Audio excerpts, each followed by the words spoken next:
Chantal Ourcheler, ou la vie d'une Yéniche à ce jour. Être Yéniche est une origine. On ne devient pas Yéniche. On l'est depuis sa naissance. On reste Yéniche toute sa vie. Je suis Yéniche de par ma maman, une Nobel. Cette vidéo retrace la vie de mon peuple Yéniche. Nous sommes fichés encore aujourd'hui. Des papiers existent sur nous, sur lesquels il est écrit ce genre de qualificatifs. Malade mentale, folle, caractérielle, ivrogne, etc. Dans son livre, Albert Siegfried écrit « Le Yéniche est ivrogne, incapable de s'adapter et peut être considéré généralement comme débile. L'amour de la mère Yéniche pour ses enfants est très primitif, pour ne pas dire animal. J'ai été arrachée à mes parents. Ma maman a été stérilisée. Les autorités ont voulu m'arracher mon fils Samuel. Elles ont voulu me stériliser de force. Aujourd'hui encore, nous souffrons de cette politique anti-Yéniche. Les autorités ont mis dernièrement à ma maman une tutelle de l'OTG. Elle a 84 ans. Son médecin a pourtant écrit 7 lettres aux autorités où il explique qu'elle n'a pas besoin de tutelle, qu'elle n'a pas de problème psychique, qui demanderait qu'elle soit mise sous tutelle. Elle n'est pas un danger pour les autres ou pour elle-même. Elle ne se drogue pas. Elle ne boit pas d'alcool. Merci de regarder les 3 vidéos. Chantal Ourcheler.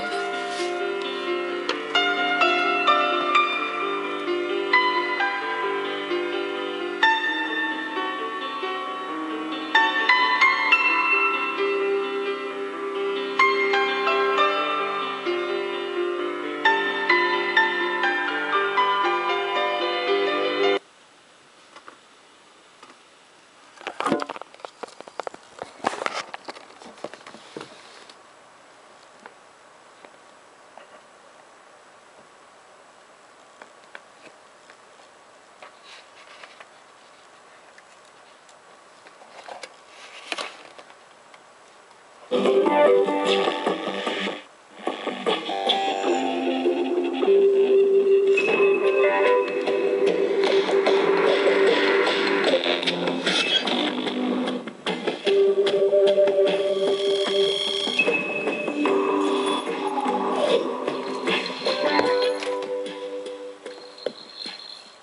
1990. Au nom de théories raciales de sinistre mémoire, Pro Juventute s'acharna à sédentariser ceux que l'on considérait alors comme des vagabonds, les Yéniches. Entre 1926 et 1973, avec le soutien de la Confédération et de plusieurs cantons, les enfants Yéniches furent systématiquement enlevés à leur famille et placés loin des leurs.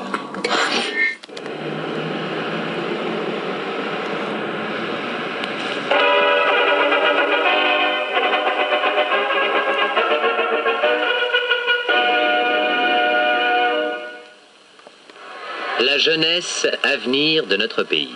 Celle-ci doit être gaie, libre et saine. C'est pour cela qu'œuvre depuis 50 ans la Fondation suisse Pro Juventute. Depuis 1912, le but de ses activités multiples n'a pas varié. Que nos enfants soient heureux. 1926. Pro Juventute lance son opération Enfants de la Grande Route, à l'instigation du Conseil fédéral. Ce sont des centaines et des centaines d'enfants arrachés à leur famille. Nous avons décidé de vaincre le mal du nomadisme à sa racine, chez les enfants, par des mesures éducatives et systématiques. Pendant près de 50 ans, l'institution Pro Juventute va mener en toute impunité une guerre totale contre des nomades, des Yéniches, qui sont pourtant tous de nationalité suisse. Une opération anti-nomade qui va durer jusqu'en 1973. Charlotte est née il y a 50 ans dans une roulotte de parents Yéniches. Elle a été arrachée à sa mère à l'âge de 2 ans sur ordre de Pro Juventute. Quand ma mère était enceinte de moi, la Pro Juventute l'a mis en prison à Bellechasse. Jusqu'à 1 mois avant la naissance, ensuite ils l'ont mis dans une pouponnière dans le canton de Obwald. Et 1 mois après ma naissance, ils y ont coupé le lait pour la remettre le plus vite possible en prison. D'ailleurs, ils ont fait la même chose déjà 3 ans auparavant avec mon frère. Lettre de la mère de Charlotte à Produventute. Quelle est donc cette histoire? Ne suis-je pas la mère de la petite Charlotte? N'ai-je pas le droit de savoir où se trouve mon enfant? Je vais continuer de me donner de la peine pour que vous n'ayez pas à vous plaindre de moi. Je veux revoir mon enfant. La petite Charlotte est alors placée dans un orphelinat à Granges, loin de sa mère. C'est à Pâques, en 1941. J'ai reçu d'une fille qui était aussi une pupille de la Pro-Juventud, mais qui avait quelques années de plus que moi, un œuf de Pâques. Et la sœur, elle m'a dit, va partager cet œuf de Pâques avec ton frère. Je me suis dit, tiens, j'ai un frère. Et puis j'ai demandé, il est où ce frère? Elle m'a accompagné dans la maison des garçons, parce que filles et garçons, c'était séparés. Et j'ai partagé ses œufs avec mon frère. Et ensuite, je ne l'ai plus vu. Parce que quelques mois après, ils m'ont déplacé.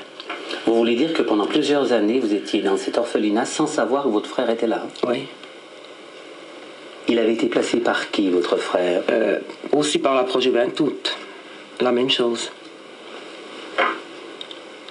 Vous demandiez où se trouvaient vos parents à cette époque? Je me souviens que j'avais à peu près 6 ans, et puis des autres enfants qui avaient encore un père ou une mère, on les entendait parler de ça. Alors nous, on demandait est-ce qu'on a aussi un papa puis une maman. Et puis les sœurs disaient non, non, tes parents ils sont morts, ils sont au ciel.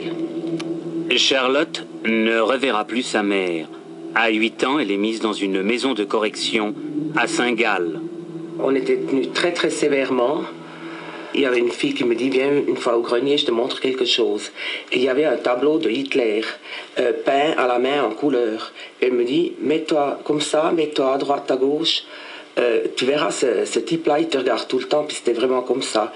Et plus tard, j'ai appris que ce tableau, il était à la salle à manger, et je pense qu'après la guerre, ils l'ont monté au grenier. Ça m'est resté. Cette maison de correction était tenue par qui? Par des sœurs d'Ingenbol.